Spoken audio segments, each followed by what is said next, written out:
അസ്സലാമു അലൈക്കും വറഹ്മത്തുള്ളാഹി വബറകാതുഹു. ഏവർക്കും റമദാൻ ഖുർആൻ ക്വിസിലോട്ട് സ്വാഗതം.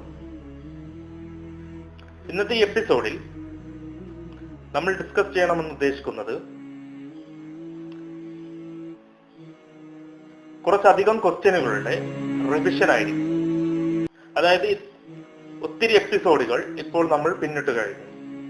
ഈ എപ്പിസോഡുകളിലെല്ലാം നമ്മൾ ഒത്തിരി ക്വസ്റ്റ്യൻസ് ഡിസ്കസ് ചെയ്യുകയുണ്ടായി. ഇതൊന്നും കൂടാതെ തന്നെ കൂടുതൽ പുതിയ ചോദ്യങ്ങളും റിവിഷനിൽ ഉൾപ്പെടുത്തിയിട്ടുണ്ട്. എല്ലാ കൂട്ടുകാരും ഈ വീഡിയോ അവസാനം വരെ കാണുക. നിങ്ങളുടെ അഭിപ്രായങ്ങളും നിർദ്ദേശങ്ങളും ഞങ്ങളുടെ കമന്റ് ബോക്സിൽ രേഖപ്പെടുത്തുക.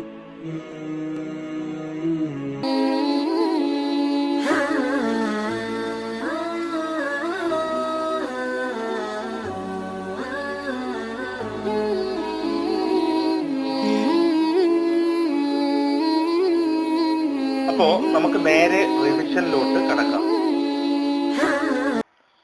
റിവിഷനിൽ ഇന്നത്തെ എപ്പിസോഡിൽ നമ്മൾ ഒത്തിരി ചോദ്യങ്ങൾ ഡിസ്കസ് ചെയ്യണമെന്ന് ഉദ്ദേശിക്കുന്നു. ഇൻഷാ അല്ലാഹ്, അള്ളാഹുവിന്റെ അനുഗ്രഹം ഉണ്ടെങ്കിൽ നമുക്ക് അത് പൂർത്തീകരിക്കാവുന്നതാണ്. ചോദ്യം 1. സൂറത്തുൽ ഇബ്രാഹീമിൽ ഖുർആനിലെ എത്രാമത്തെ അധ്യായമാണ്? ഉത്തരം ഖുർആനിലെ 14-ാമത്തെ അധ്യായമാണ് സൂറത്തുൽ ഇബ്രാഹിം. ചോദ്യം 2. സൂറത്തുൽ ഇബ്രാഹിം അവതരിച്ചത് എവിടെ? നമുക്കറിയാം, മക്കയിലാണ് സൂറത്തുൽ ഇബ്രാഹിം അവതരിച്ചത്. ചോദ്യം 3. സൂറത്തുൽ ഇബ്രാഹിമിൽ എത്ര സൂക്തങ്ങളുണ്ട്?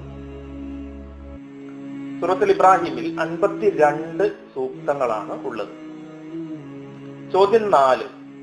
സൂറത്തുൽ ഇബ്രാഹിമിലെ എത്രാമത്തെ സൂക്തത്തിലാണ് ഇബ്രാഹിം എന്ന പേര് പരാമർശിച്ചിട്ടുള്ളത്? നമുക്കറിയാം, 35-ാമത്തെ ആയത്തിലാണ് ഇബ്രാഹിം എന്ന പേര് പരാമർശിച്ചത്. ചോദ്യം 5. ഹമീദ് എന്ന പദത്തിന്റെ ശരിയായ അർത്ഥം എന്ത്? ഉത്തരം സ്വയം സ്തുതിക്കപ്പെട്ടവൻ. അടുത്ത ചോദ്യം. സൂറത്തുൽ ഇബ്രാഹിമിൽ പൈശാചിക മാർഗത്തിന് ബഹുവചനാണ് ഉപയോഗിച്ചത്. പദമേത്?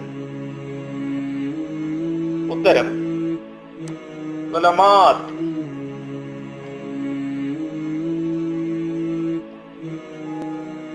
ചോദ്യം 7. ദൈവിക മാർഗത്തിലെത്തിയവൻ ആണെങ്കിൽ പോലും വിജ്ഞാനത്തിന്റെ വെളിച്ചത്തിലാണ് എന്നതുകൊണ്ട് എന്താണ് ഉദ്ദേശിച്ചത്? വിദ്യാവിഹീനനായ ഗ്രാമീണൻ എന്നാണ് അതുകൊണ്ട് ഉദ്ദേശിച്ചത്. ചോദ്യം 8. ആർക്കാണ് സന്മാർഗം പ്രാപിക്കാൻ സാധിക്കുന്നത്? ചോദ്യങ്ങളെല്ലാം നമ്മളുടെ മുന്നേയുള്ള എപ്പിസോഡിൽ ഡിസ്കസ് ചെയ്തിട്ടുള്ളതാണ്. നമുക്കറിയാം, അള്ളാഹു തൗഫീക്ക് നൽകുന്നവർക്കാണ് സന്മാർഗം പ്രാപിക്കാൻ സാധിക്കുന്നത്. ചോദ്യം 9. വജ എന്നതുകൊണ്ട് ഉദ്ദേശിച്ചത് എന്ത്? ഉത്തരം തങ്ങളുടെ ഇഷ്ടമനുസരിച്ച് അള്ളാഹുവിന്റെ മാർഗം വളഞ്ഞു കിട്ടണമെന്ന് ആഗ്രഹിക്കലാണ് വജ എന്നതുകൊണ്ട് ഉദ്ദേശിച്ചത്. ചോദ്യം 10. അള്ളാഹു പ്രവാചകന്മാരെ അയച്ചത് ഏതു ഭാഷയിലായിരുന്നു? ഉത്തരം സജ്ജനത്തിന്റെ ഭാഷയിലാണ് അള്ളാഹു പ്രവാചകന്മാരെ അയച്ചത്. ചോദ്യം 11. അത്ഭുതങ്ങൾ കാണിച്ച് ജനങ്ങളുടെ കൗതുക തൃഷ്ണയെ ശമിപ്പിക്കുന്നതിനേക്കാൾ അള്ളാഹുവിന്റെ ദൃഷ്ടിയിൽ പ്രാധാന്യം അർഹിക്കുന്നത് ഡാഷാണ്. നമുക്കറിയാം, കാര്യങ്ങൾ വിശദീകരിച്ച് പഠിച്ച് മനസ്സിലാക്കി കൊടുക്കുന്നതിനു വേണ്ടിയാണ് അള്ളാഹു പ്രവാചകന്മാരെ അയച്ചത്. അതുപോലെ അത്ഭുതങ്ങൾ കാണിക്കാനുള്ള കൗതുക ദൃഷ്ടി ശമിപ്പിക്കുന്നതിനേക്കാൾ അള്ളാഹു ദൃഷ്ടിയിൽ പ്രധാനമാണ്. ചോദ്യം 12. മൂസാ നബി അലൈഹി സ്വലാമിന്റെ ദൈവിക ദൃഷ്ടാന്തങ്ങളുമായി അയച്ചപ്പോൾ അള്ളാഹു അദ്ദേഹത്തോട് കൽപ്പിച്ചത് എന്തായിരുന്നു? അള്ളാഹു മൂസാ നബി അലൈഹി സ്വലാമയോട് കൽപ്പിച്ചത് നിന്റെ ജനത്തെ ഇരുട്ടിൽ നിന്ന് വെളിച്ചത്തിലേക്ക് നയിക്കുക എന്നായിരുന്നു. ചോദ്യം 13. സൂറത്തുൽ ഇബ്രാഹീമിൽ വലഖദ് അർസൽനാ എന്ന് പറഞ്ഞത് ആരെ അയച്ചതിനെ കുറിച്ചാണ്? നമുക്കറിയാം നബി അലൈഹി സ്വലാമയെ അയച്ചതിനെ കുറിച്ചാണ് വലക്കത് അർസൽന എന്ന് പ്രയോഗിച്ചത്. സൂറത്തുൽ ഇബ്രാഹിമിൽ ചോദ്യം 14, അള്ളാഹു കഴിഞ്ഞകാല ജനതകൾക്കും മഹാന്മാർക്കും പ്രവർത്തനത്തിനനുസരിച്ച് നൽകിയ സുപ്രധാന ചരിത്ര സംഭവങ്ങളെ സൂചിപ്പിക്കാൻ ഉപയോഗിച്ച പദമേത്? ഉത്തരം അയ്യാമുല്ലാഹ്. 15, എന്തെല്ലാം പാലിക്കുന്നവർക്കാണ് ചരിത്ര സംഭവങ്ങളിൽ ദൃഷ്ടാന്തങ്ങളുണ്ട് എന്ന് പറഞ്ഞത്? ഉത്തരം ക്ഷമയും കൃതജ്ഞതയും കാണിക്കുന്നവർക്കാണ് ചരിത്ര സംഭവങ്ങളിൽ ദൃഷ്ടാന്തങ്ങളുണ്ട് എന്ന് പറഞ്ഞു. ചോദ്യം 16, മൂസാ നബി അലൈഹിസ്സലാം തന്റെ ജനതയെ ഓർമ്മിച്ചത് എന്തായിരുന്നു? മൂസാ നബി അലൈഹിസ്സലാം തന്റെ സമുദായത്തെ ഓർമ്മിപ്പിച്ചത് അള്ളാഹുവിന്റെ അനുഗ്രഹത്തെയായിരുന്നു. ചോദ്യം 17, അതിൽ റബ്ബിൽ നിന്ന് നിങ്ങൾക്ക് ഭയങ്കരമായ പരീക്ഷണമുണ്ട്. ഏതിൽ നിന്നുമുള്ള കാര്യമാണ് ഇവിടെ പ്രതിപാദിച്ചിട്ടുള്ളത്?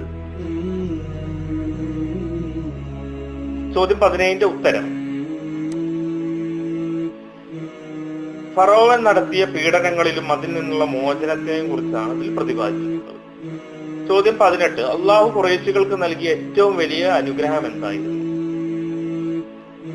അള്ളാഹു ഖുറൈശികൾക്ക് നൽകിയിട്ടുള്ള ഏറ്റവും വലിയ അനുഗ്രഹം അവരിൽപ്പെട്ട ആളെ പ്രവാചകനായി നിയോഗിച്ചു എന്നതായിരുന്നു. ചോദ്യം 19, അള്ളാഹു അനീ ആണെന്ന് പറയാൻ കാരണമെന്ന്? ഉത്തരം അള്ളാഹുവിന് ഒരാളെയും ആശ്രയിക്കേണ്ടതായിട്ടില്ല. ചോദ്യം 20, നിങ്ങൾ എങ്ങനെയുള്ളവരാണെങ്കിൽ ആണ് അള്ളാഹു കൂടുതൽ അനുഗ്രഹിക്കുമെന്ന് പറഞ്ഞിട്ടുള്ളത്? ഉത്തരം നിങ്ങൾ നന്ദിയുള്ളവരാണെങ്കിൽ അള്ളാഹു തീർച്ചയായും നിങ്ങളെ അനുഗ്രഹിക്കുമെന്നാണ് ഇവിടെ പ്രതിപാദിച്ചത്. ചോദ്യം 21, സംബോധിതരോട് ഏതെല്ലാം ജനതയുടെ വർത്തമാനങ്ങൾ വന്നെത്തിയിട്ടില്ലേ എന്നാണ് അള്ളാഹു ചോദിച്ചത്? നമ്മൾക്കറിയാം അതിന്റെ ഉത്തരം നൂഹ് നബി അലൈഹി സ്വലാമിയുടെ ജനത, ആദ്, സമൂദ് ജനത. ഈ ക്വസ്റ്റ്യനുകളെല്ലാം നമ്മുടെ എപ്പിസോഡിൽ റിപ്പീറ്റ് ചെയ്ത് വന്നിട്ടുള്ളതായിരുന്നു. നിങ്ങൾ എല്ലാവരും ഓർക്കുന്നുണ്ടെന്ന് വിശ്വസിക്കുന്നു. ചോദ്യം 22, മുൻകഴിഞ്ഞ പ്രവാചകന്മാരുടെ ജനതയിലേക്ക് എന്തുമായി ചെന്നു എന്നാണ് പറഞ്ഞത്? തീർച്ചയായിട്ടും എല്ലാ കൂട്ടുകാർക്കും അറിയുന്ന ഒരു കാര്യമായിരിക്കും. പ്രവാചകന്മാർ വരുന്നത് വ്യക്തമായ തെളിവുകളുമായിട്ടായിരിക്കും. ഉത്തരം വ്യക്തമായ തെളിവുകളുമായി മുൻകഴിഞ്ഞ പ്രവാചകന്മാർ അവരവരുടെ ജനതയിലേക്ക് പോയി എന്നാണ് പറഞ്ഞത്. ചോദ്യം 23, നിങ്ങൾ എന്തിലേക്കാണോ ക്ഷണിക്കുന്നത് അത് സംബന്ധിച്ച് നിങ്ങൾ സംശയത്തിലാണ്. ഇവിടെ സംശയത്തെ ബലപ്പെടുത്താൻ ഉപയോഗിച്ച അറബി വാക്ക് ഏത്? ഇവിടെ സംശയത്തെ ബലപ്പെടുത്താൻ ഉപയോഗിച്ച അറബി വാക്ക് മഴയും ആശങ്ക പൂർണ്ണമായി എന്ന് വാക്കർത്ഥം വരുന്ന വാക്കാണ് ഇവിടെ ഉപയോഗിച്ചിട്ടുള്ളത്. ചോദ്യം 24, സൂറത്തുൽ ഇബ്രാഹിമിൽ മക്കയിലെ സത്യനിഷേധികളോടുള്ള സംബോധനം ആരംഭിക്കുന്നത് എത്രാമത്തെ സൂക്തത്തിലാണ്? നമുക്കറിയാം സൂറത്തുൽ ഇബ്രാഹിമിലെ 9ാമത്തെ സൂക്തത്തിലാണ് ആ ഒരു വിശേഷണം വന്നിട്ടുള്ളത്. ചോദ്യം 25, ഒരു സൂക്തത്തിൽ തന്നെ വന്നിട്ടുള്ള ഇന്നൽ കഫർന എന്നതിന്റെ മറ്റൊരു ഭാഷ്യം എന്താണ്?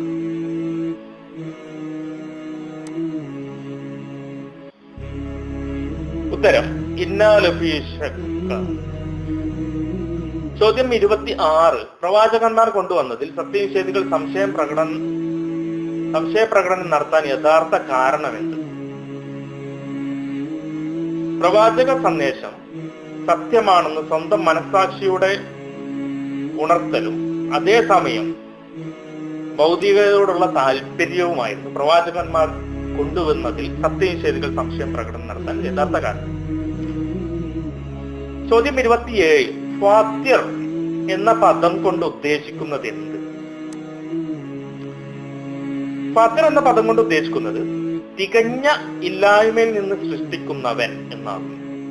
ചോദ്യം 28, പ്രവാചകന്മാർ നിഷേധികളോട് ഉഫീഉല്ലാ എന്നത് ചോദിക്കുവാൻ കാരണമെന്ത്? ഉത്തരം ആകാശഭൂമികളുടെ സൃഷ്ടാവ് അള്ളാഹുവാണെന്ന് എക്കാലത്തെയും ബഹുദൈവ വിശ്വാസികൾ അംഗീകരിച്ചതിനാൽ. ചോദ്യം 29, നിഷേധികളോട് പ്രവാചകന്മാർ ചോദിച്ചത് അള്ളാഹുവിനെ കുറിച്ചോ സംശയം എന്നാണ് ചോദിച്ചത്? എന്നാൽ എന്നതിന്റെ അർത്ഥം എന്ത്? അങ്ങനെയാണെങ്കിൽ അതിന്റെ അർത്ഥം എന്താണെന്നാണ് ചോദ്യം ഉന്നയിച്ചിട്ടുള്ളത്. വ്യക്തമായ ഒരു ഉത്തരമുണ്ട്. അള്ളാഹുവിനെ കുറിച്ച് സംശയമോ എന്നതാണ് അതിന്റെ അർത്ഥം. ചോദ്യം 30. ഫാത്തിർ സമാവാത്ത് എന്നതിന് ഒരു സമാന പ്രയോഗം ഈ സൂറയിൽ നിങ്ങൾക്ക് കാണാനിടയും. അതുപോലെ തന്നെ ഇതിന് സമാനമായിട്ട് അൽ ബഖറയിലുമുണ്ട് ആ പ്രയോഗം. ഏതാണ് ആ പ്രയോഗം എന്നാണ് ചോദ്യം. ഉത്തരം ബദിയോ സമാവാത്ത് എന്നാണ് അൽ ബഖറയിൽ പ്രയോഗിച്ചത്. ചോദ്യം 31. സൂക്തം 10 പ്രവാചകന്മാരുടെ ദൗത്യം നിർവഹിക്കുന്നതിന്റെ ഭാഗമായി എന്തിലേക്കാണ് ക്ഷണിച്ചത്? സൂക്തം 10 പ്രതിപാദിച്ചിട്ടുള്ളത് നിങ്ങളുടെ പാപങ്ങൾ പുറത്തു തരാൻ ക്ഷണിക്കുന്നു എന്നാണ്. ചോദ്യം 32. നിശ്ചിത അവധി വരെ പിന്തിപ്പിക്കുന്നു എന്ന് പറഞ്ഞത് സമൂഹങ്ങളെ സംബന്ധിച്ച് ഏതുവരെയാകാം? നമുക്കറിയാം, തീർച്ചയായിട്ടും ലോകാവസാനം വരെയാകാം.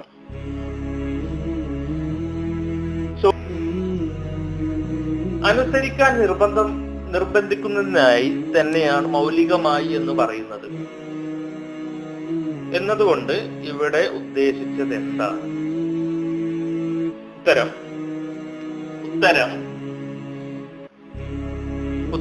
സുൽത്താൻ എന്നാകുന്നു. ചോദ്യം 34. പ്രവാചകന്മാരിൽ വിശ്വസിക്കുന്നതിന് നിഷേധികൾ അനിഷേധ്യമായ തെളിവുകൾ ആവശ്യപ്പെട്ടു. ഇതിന് പ്രയോഗിച്ച അറബി വാക്ക് ഏത്? ഇതിനും പ്രയോഗിച്ചിട്ടുള്ള അറബി വാക്ക് സുൽത്താൻ എന്ന് തന്നെയാണ്. ചോദ്യം 35.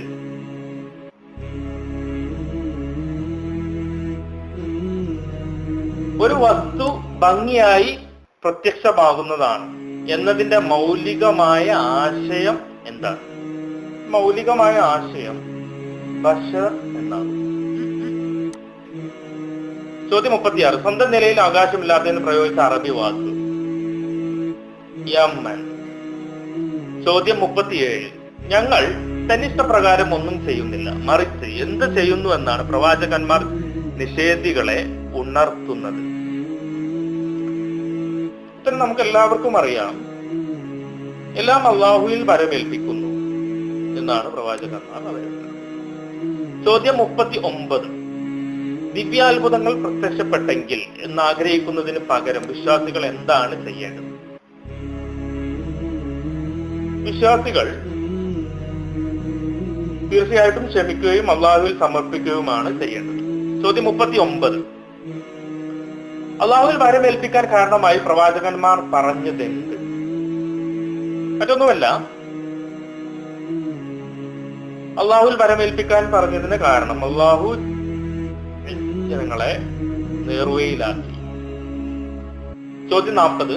ഇക്കാലത്ത് പുണ്യാത്മാക്കളുടെ ഭൗതിക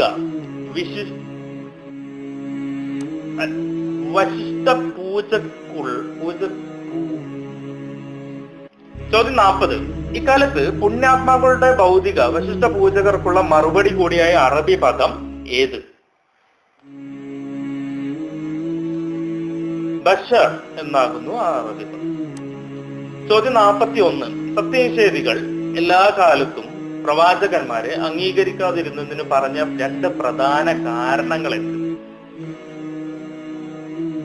എല്ലാ കൂട്ടുകാർക്കും അറിയായിരിക്കും. അതിന് ഉത്തരം സാധാരണ മനുഷ്യർ പ്രവാചകന്മാരാകണമെന്നില്ല. അതായിരുന്നു ആദ്യത്തെ കാരണം. രണ്ടാമത്തെ കാരണം തങ്ങളുടെ പാരമ്പര്യ ആചാരങ്ങളിൽ നിന്നും ഞങ്ങൾ പൂജിച്ചവരെയും നിന്നും ഞങ്ങളെ പിന്തിരിപ്പിക്കുകയും ചെയ്യുന്നു. അതായിരുന്നു രണ്ടാമത്തെ കാരണം. ചോദ്യം 42. വ്യക്തമായ തെളിവുകളുമായി ചെന്ന പ്രവാചകന്മാരോട് സത്യനിഷേധികൾ അനുവർത്തിച്ച രീതി എന്താണെന്നാണ് ഈ സൂറത്തിൽ പറയുന്നത്? തീർച്ചയായിട്ടും നല്ല ഉത്തരം അവരുടെ കൈകൾ വായകളിലേക്ക് മടങ്ങിയെന്ന്. ചോദ്യം 43.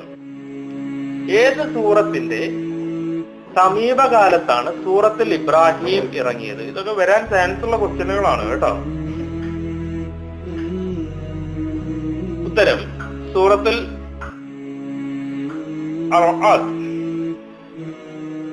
ചോദ്യം 44. സൂറത്തുൽ ഇബ്രാഹിം നബി സല്ലല്ലാഹു അലൈഹി വസല്ലം മക്ക ജീവിതത്തിന്റെ ഏത് കാലഘട്ടത്തിലാണ് ഇറങ്ങിയത്? നമുക്കറിയാം, നബി സല്ലല്ലാഹു അലൈഹി വസല്ലമയുടെ മക്ക ജീവിതത്തിലെ അവസാന കാലഘട്ടത്തിലാണ് സൂറത്തുൽ ഇബ്രാഹിം അവതീർണമായത്. ചോദ്യം 45. പ്രവാചകത്വത്തിന് മുൻപ് പ്രവാചകന്മാരുടെ ജീവിതം എങ്ങനെയായിരുന്നു? തീർച്ചയായിട്ടും ഏതെങ്കിലും മതത്തെ നിഷേധിക്കുകയോ ഏതെങ്കിലും മതത്തെ പ്രബോധനം ചെയ്യുകയോ ചെയ്തിട്ടില്ല.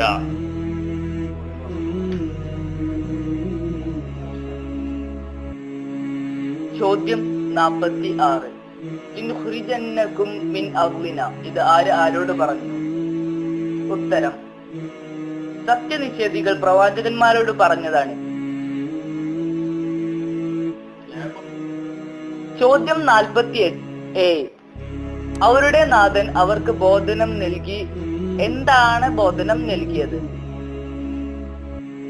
ഉത്തരം, നാം അക്രമികളെ നശിപ്പിക്കുക തന്നെ ചെയ്യും. ഇതായിരുന്നു അവർക്ക് നൽകിയ ബോധനം. ചോദ്യം 48. സത്യനിഷേധികൾ പ്രവാചകന്മാരെ നാട്ടിൽ നിന്ന് പുറത്താക്കാതിരിക്കാൻ വെച്ച നിബന്ധന എന്തായിരുന്നു? ഉത്തരം, നിങ്ങൾ ഞങ്ങളുടെ മതത്തിൽ തിരിച്ചു വരണം എന്നായിരുന്നു അവർ വെച്ച നിബന്ധന. ചോദ്യം 49. നാം അക്രമികളെ നശിപ്പിക്കുക തന്നെ ചെയ്യും എന്ന് അള്ളാഹു പറഞ്ഞ് എത്ര വർഷത്തിനുള്ളിൽ അറേബ്യ മുശ്രിക്കുകളിൽ നിന്ന് മുക്തമായി? അള്ളാഹു പറഞ്ഞ് 15 വർഷത്തിനുള്ളിൽ അറേബ്യ മുശ്രിക്കുകളിൽ നിന്ന് മുക്തമായി. ചോദ്യം 50. സൂക്തം 14 പ്രവാചകന്മാർക്ക് നൽകുന്ന സാന്ത്വനം എന്ത്? നാം നിങ്ങളെ ഈ നാട്ടിൽ താമസിക്കുക തന്നെ ചെയ്യും എന്നതാണ് അതിന്റെ ഉത്തരം. ചോദ്യം 51. പ്രവാചകന്മാർക്ക് അള്ളാഹു നൽകിയ സാന്ത്വനം ഏത് നിലപാടുള്ളവർക്കാണ് വാഗ്ദാനം ചെയ്തത്? ഉത്തരം, എന്റെ സ്ഥാനത്തെയും താക്കീതിനെയും ഭയപ്പെടുകയും ചെയ്തവൻ.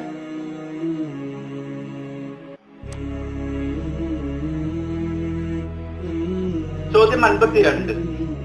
ഇസ്തസ്തഹു എന്നത് ഏത് മൂലപദത്തിൽ നിന്നാണ്? ഇസ്തസ്തഹു എന്നത് ഫതഹ് എന്ന മൂലപദത്തിൽ നിന്നാണ്. ചോദ്യം 53. വളരെ പ്രതീക്ഷയോടെ പ്രയത്നിച്ചിട്ട് ഉദ്ദിഷ്ടകാര്യം നേടാൻ കഴിയാതെ വരുമ്പോഴുള്ള നിരാശയെ സൂചിപ്പിക്കുന്ന പദം ഏത്? ഹോബ എന്നതാണ് ആ പദം. ചോദ്യം 54. ഹോബാർ എന്നതിന്റെ ആശയം എന്ത്? ഉത്തരം, സ്വന്തം ഇഷ്ടപ്രകാരം പ്രവർത്തിക്കുകയും മറ്റുള്ളവരുടെ മേൽ സ്വേച്ഛാധികാരം നടത്തുകയും ചെയ്യുന്നവൻ എന്നതാണ് അതിന്റെ അർത്ഥം. ചോദ്യം 55. ജബ്ബാർ എന്നതിന്റെ സൃഷ്ടികളുടെ കാര്യത്തിൽ ആക്ഷേപമാണ്, എന്നാൽ അള്ളാഹുവിന്റെ കാര്യത്തിലോ? അള്ളാഹുവിന്റെ കാര്യത്തിൽ ഇത് സ്തുതിയാണ്. ചോദ്യം 56.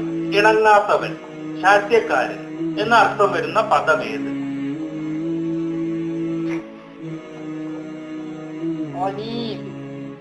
ചോദ്യം 57. ജബ്ബാർ എന്ന പദത്തിന്റെ തൃതീകരിക്കുന്നതിനാണ് ഏത് പദമാണ് ഉപയോഗിച്ചത്? ചോദ്യം 58. ശരീരത്തിലെ വ്രണങ്ങളിൽ നിന്നൊലിക്കുന്ന ചോരയും ജലവും ഈ അർത്ഥം വരുന്ന പദം ഏത്? ചോദ്യം 59. തൊണ്ടയിലൂടെ ഇറങ്ങിപ്പോകുന്നത് എന്ന ആശയം വരുന്ന പദം ഏത്? എന്നതാണ് ആ പദം. ചോദ്യം 60. വമാഹുവ മയ്യത്തിൻ എന്നതിന്റെ ഉദ്ദേശ്യം എന്ത്? ഉത്തരം, ഓരോ വേദനയും മരിക്കുമെന്ന് തോന്നുന്നത്, എന്നാൽ മരിക്കുകയുമില്ല. ചോദ്യം 61. അതിന് പിന്നാലെയുണ്ട് എന്ത്? അറബി ഉൾപ്പെടെ പറയുക. കഠിനമായ ശിക്ഷ. ചോദ്യം 62. കരുണാമാനായ അള്ളാഹു നിഷേധികളെ ക്രൂരമായി ശിക്ഷിക്കുന്നതും വിശ്വാസികൾക്ക് അതിരില്ലാത്ത പ്രതിഫലം നൽകുന്നതും യഥാർത്ഥത്തിൽ എന്തിന്റെ താല്പര്യം മാത്രമാണ്? ഉത്തരം നീതിയുടെ താല്പര്യത്തിൽ മാത്രമാണ് അള്ളാഹു ഇത്തരം കാര്യങ്ങൾ ചെയ്യുന്നത്. ചോദ്യം 63. സൂക്തം 18 പറഞ്ഞിട്ടുള്ള അമാലഹും എന്ന പൊതുവിൽ ഏത് തരം കർമ്മങ്ങളെയാണ്? ഉത്തരം സൽക്കർമ്മങ്ങളെയാണ് അമാലുഹും എന്ന പദത്തിൽ അറിയപ്പെടുന്നത്. ചോദ്യം 64. സത്യനിഷേധികളുടെ കർമ്മങ്ങളെ ഖുർആൻ ഉദാഹരിച്ചത് എങ്ങനെ? സത്യനിഷേധികളുടെ കർമ്മങ്ങൾ ഉപകാരപ്പെടാത്തത് എന്നതാണ് അള്ളാഹു ഖുർആനിലൂടെ ഉപമിച്ചത്. ചോദ്യം 65. ഖുർആൻ ആഗതമായ മാർഗം വംശം എന്ന് വിശേഷിപ്പിച്ചത് എന്തിനെ?